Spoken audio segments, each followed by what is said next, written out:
ഈജിപ്തിൽ ഫിറഔന്റെ ഭരണകാലം. കിബ്തി വർഗക്കാരനായ ഫിറഔൻ ഇസ്രായേൽക്കാരെ അടിച്ചമർത്തി വാഴുകയായിരുന്നു. താൻ ദൈവമാണെന്നും തന്നെ എല്ലാവരും ആരാധിച്ചു കൊള്ളണമെന്നും അഹങ്കാരിയായ ഫിറഔൻ കൽപ്പിച്ചു. ജനങ്ങൾ ഭയന്നു അയാളുടെ കൽപ്പനയനുസരിച്ചു.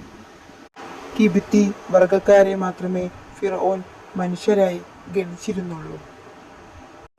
ഇസ്രായേൽക്കാരെ കൊണ്ട് മൃഗങ്ങളെ കൊണ്ടെന്ന പോലെ ജോലി ചെയ്യിപ്പിച്ചു. അവരെ വിറകുവെട്ടികളും വെള്ളം കോരികളുമാക്കി വെച്ചു. ഒരു രക്ഷകന് വേണ്ടി അവർ കാത്തിരുന്നു. ഈ സന്ദർഭത്തിൽ മറ്റൊരു ദുരിതം കൂടി അവരെ പിടികൂടി. ഫിറഔൻ ഒരു സ്വപ്നം കണ്ടു. ഒരു കൊല്ലം ഇസ്രായേൽക്കാരിൽ ഭൂചിതനാകുന്ന ഒരു ആൺകുഞ്ഞ് തന്നെ അന്തകനായി മാറുമെന്ന്.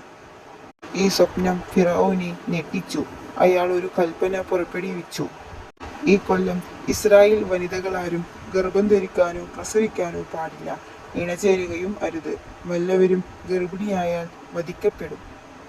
ആരെങ്കിലും ഗർഭം ധരിക്കുന്നുണ്ടോ എന്ന് പരിശോധിക്കാനായി നാടിനിറങ്ങെ ചാരവലയമുണ്ടാക്കി. ഇസ്രായേൽക്കാർ കഷ്ടത്തിലായി. ഈ ദുഷ്ടന്റെ ഭരണത്തിൽ നിന്ന് രക്ഷിക്കണമെന്ന് നിരന്തരം പ്രാർത്ഥിച്ചുകൊണ്ടിരുന്നു. ഈ ഘട്ടത്തിൽ ഇമ്രാന്റെ ഭാര്യ ഗർഭിണിയായി. അത് പരമരഹസ്യമാക്കി വെച്ചു. നാടു മുഴുവൻ ചാരന്മാർ നിറഞ്ഞൊഴുകുകയായിരുന്നു. അവരുടെ കണ്ണു വെട്ടിച്ചുകൊണ്ട് 10 മാസം കഴിച്ചുകൂട്ടി. പ്രസവിച്ചു. ഇനി എന്തു ചെയ്യും?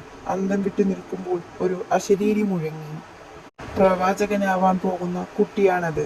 അവനെ ഒരു പെട്ടിയിലാക്കി നൈൽ നദിയിൽ ഒഴുക്കുക. അള്ളാഹു കാത്തു രക്ഷിച്ചുകൊള്ളും. 10 മാസം പേറി നൊന്തുപെറ്റ മാതാവ് ഒരു പെട്ടിയിൽ കുട്ടിയെ കിടത്തി. എന്നിട്ടു ആദ്യം കണ്ണീർ നദിയിലും പിന്നെ നൈൽ നദിയിലും ഒഴുക്കി. പെട്ടി നദിയിലൂടെ മന്ദം മന്ദം ഒഴുകി. അതിന്റെ ചലനം നിരീക്ഷിക്കാൻ മാതാവ് തന്റെ മൂത്ത മക്കളെ അയച്ചു. പെട്ടി നേരെ ഒഴുകിച്ചെന്നത് ഫിറഔന്റെ കൊട്ടാരത്തിലെ രാജകുമാരിമാർ കുളിച്ചുകൊണ്ടിരുന്ന കടവിലേക്കാണ്. നൈൽ നദിയിൽ രാജകുടുംബാംഗങ്ങൾക്ക് നീരാടാൻ പ്രത്യേകമായി ഒരു കുളിക്കടവ് നിർമ്മിച്ചിരുന്നു. പെട്ടി കണ്ടപ്പോൾ രാജകുമാരിമാർ അതെടുത്ത് തുറന്നു നോക്കി. അതിലുള്ള പിഞ്ചോമനെ കണ്ട് അവർ ആശ്ചര്യഭരിതരായി. കുട്ടിയുമായി അവർ രാജധാനിയിലേക്ക് ഓടി. ഫിറോവിന്റെ രണ്ടാമത്തെ ഭാര്യയായ ആസിയ ബീവിയുടെ സന്നിധിയിലാണ് കുട്ടി എത്തിയത്. ബീവിക്ക് മക്കളില്ല. ഫിറോവിന് മറ്റൊരു ഭാര്യയിൽ പെൺകുട്ടികളുണ്ടെങ്കിലും ആൺകുട്ടികൾ ആരുമില്ല. ബീവി കുട്ടിയെ കൊണ്ട് ആനന്ദതുന്തിലായി. വെറുതെ കിട്ടിയ നിക്ഷേപത്തെ അവർ കുളിപ്പിച്ച് പട്ടുവസ്ത്രങ്ങൾ അണിയിച്ചു. എന്നിട്ട് ഫിറഔന്റെ സന്നിധിയിലേക്ക് കൊണ്ടുചെന്നു.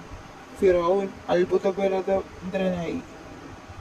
ഇവനായിരിക്കുമോ എന്റെ അന്തകൻ? ഫിറഔൻ സംശയിച്ചു.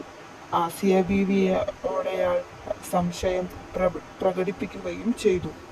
ബീവി പറഞ്ഞു, ഒരിക്കലും അങ്ങനെയാകാൻ തരമില്ല. കാരണം ഇസ്രായേൽക്കാരനായ കുഞ്ഞാണ്. അങ്ങയുടെ ശത്രുവായി വരികയാണല്ലോ സ്വപ്നം. ഇസ്രായേൽക്കാർ ഈ വർഷം പ്രസവിക്കാതിരിക്കാൻ എല്ലാ മുൻകരുതലുകളും സ്വീകരിച്ചിട്ടുണ്ടല്ലോ. മാത്രമല്ല നദിയിലൂടെ ഒരു പെട്ടിയിൽ ഒഴുകി വരികയാണല്ലോ ചെയ്തത്. ഇതൊരു അത്ഭുത ദൃഷ്ടാന്തമാണ്. നമുക്ക് ലഭിച്ച മഹാഭാഗ്യമാണ്. നമുക്കിവനെ സ്വന്തമാക്കാം. ഇത് കേട്ടപ്പോൾ ഫിറഔന്റെ സംശയം നീങ്ങി. അയാളുടെ മനസ്സിൽ അള്ളാഹു ആ കുട്ടിയോട് അതിയായ സ്നേഹം നിക്ഷേപിച്ചു. കുട്ടിയുടെ തുടുകവിളുകളിൽ അയാൾ സ്നേഹമുദ്രകൾ ചാർത്തി.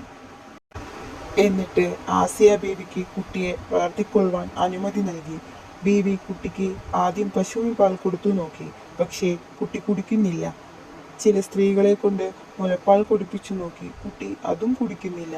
പലരും മാറി മാറി കൊടുത്തുകൊണ്ട് നോക്കിയിട്ടും കുടിച്ചില്ല. ഈ വിവരമറിഞ്ഞ് കുട്ടിയുടെ സാക്ഷാൽ ഉമ്മയും അവിടെ എത്തി. അവർ വന്ന് കുട്ടിയെ എടുത്ത് മുലയൂട്ടിയപ്പോൾ കുട്ടി സന്തോഷത്തോടെ കുടിച്ചു. ഇത് കണ്ട് എല്ലാവരും ആശ്ചര്യഭരിതരായി. കുട്ടിയുടെ സാക്ഷാൽ മാതാവാണെന്ന് അവരുണ്ടോ അറിയുന്നു. മാതാവ് തൻ്റെ പൊന്നുമകന് 100 ചുംബനങ്ങൾ നൽകി. കുട്ടി വയറു നിറയെ മുലപ്പാൽ കുടിച്ചു. പിന്നെ മാതാവിനെ നോക്കി പുഞ്ചിരിച്ചു. ആസിയ ബീവി കുട്ടിക്ക് മൂസ എന്ന് പേരിട്ടു. എന്നിട്ട് മുലയൂട്ടി വളർത്താൻ സാക്ഷാൽ മാതാവിനെ തന്നെ ഏൽപ്പിച്ചുകൊണ്ട് പറഞ്ഞു, എല്ലാ ദിവസവും രാവിലെ കുട്ടിയെ ഇവിടെ കൊണ്ടുവന്ന് കാണിക്കണം. കുട്ടിയെ മുലയൂട്ടുന്നതിന് പ്രതിഫലമായി നിങ്ങളുടെ വീട്ടിലെ മുഴുവൻ ചിലവും ഇവിടെ നിന്ന് നൽകും.